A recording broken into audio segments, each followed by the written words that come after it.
Hi friends, ఎలా ఉన్నారు? మామిడికాయ పులిహోర చేస్తున్నాను.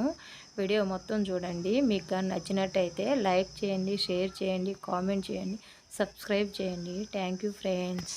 మామిడికాయ పులిహోరకి కావాల్సినవి మామిడికాయలు ఈ సైజు 3 తీసుకున్నాను. ఇట్లా శుభ్రంగా కడిగి తురుముకొని పెట్టుకోవాలి. నేను తురుము పెట్టుకున్నాను.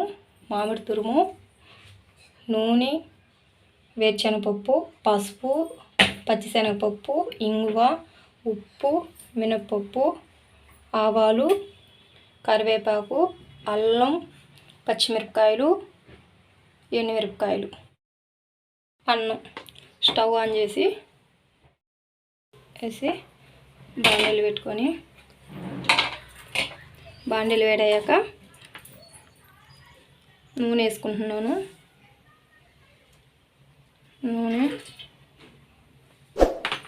నూనె వేడయ్యాక నూనె వేడైంది. ఇప్పుడు వేరుశనగపప్పు వేసుకొని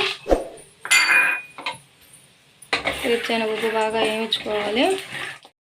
వేరుశనగపప్పు ఇలా వేగుతుంది కదా, కొంచెం వేరుశనగపప్పు దోరగా వేగాక మనం ఇందులో పచ్చిశనగపప్పు కొంచెం, మినపప్పు కొంచెం, ఇవి రెండు కూడా బాగా వేగాలి. చూడండి, ఇలా పెట్టుకుంటూ వేయించుకోవాలా, లేదంటే మాడిపోతాయి. వేరుశనగపప్పు, మినపప్పు బాగా వేగాక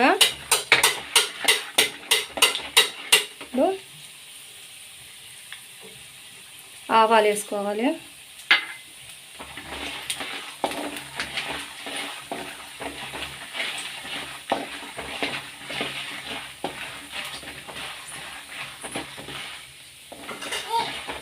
ఆవాలు బాగా చిటపటంటే ఆవాలు బాగా వేగాలి.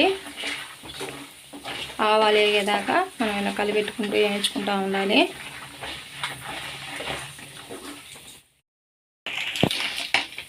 చూడండి, వేరుశనగపప్పు, ఆవాలు అన్నీ బాగా వేగాయి. ఇప్పుడు మనము చూడండి ఇవన్నీ తాలింపులు వేసుకోవాలి. ఇవి కూడా బాగా వేగాలి. బాగా వేగాయి కదా, ఇప్పుడు కొంచెం పసుపు, ఇంగువ,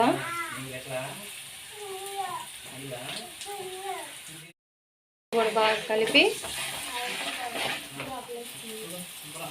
మామిడికాయ తురుము దీంట్లో వేస్తున్నాను. మామిడికాయ తురుము ఇందులో వేసుకొని ఇది బాగా కలపాలి. చూడండి, బాగా అంతా కలిసేలాగా కలపాలి. మామిడికాయ ఇలా ఉడుకుతుంది కదా, ఇప్పుడు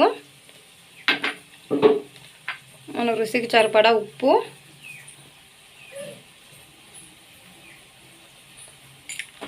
కూడా ఇందులో వేసి ఇది బాగా కలిసేలాగా బాగా కలుపుకొని ఒక 5 నిమిషాలు బాగా మగ్గించాలి. చూడండి, మామిడికాయ ఇలా బాగా మగ్గాలి. మామిడికాయ బాగా మగ్గింది కదా, కాసేపులా చూడండి మామిడికాయ బాగా మగ్గింది. ఇప్పుడు ఇందులో అన్నం వేసుకొని కలుపుతున్నాను. చూడండి, ఇందులో అన్నం వేసుకొని ముందుగా అన్నం ఉడికించి రెడీ చేసి పెట్టుకున్నాను. అన్నం ఇందులో వేసి అన్నం కలుపుకోవాలి.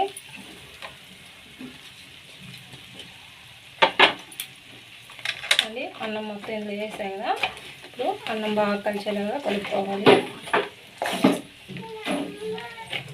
ఈ పులిహోర చాలా టేస్ట్ ఉంటుందండి. మీరు కూడా ఒకసారి ట్రై చేయండి. నచ్చితే లైక్ చేయండి. చూడండి, అన్నం మొత్తం బాగా కలిసేలాగా కలుపుకుంటున్నాం కదా,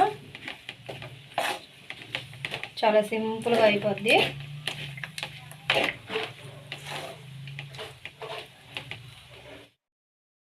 అన్నం మొత్తం బాగా కలిసింది.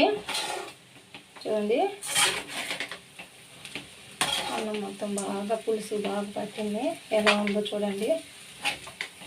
చూడండి,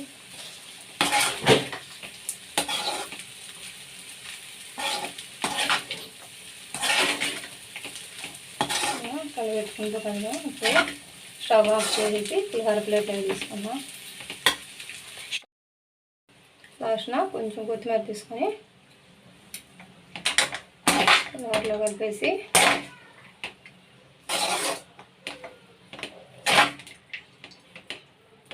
చూడండి బౌల్లో తీసుకుంటున్నాను.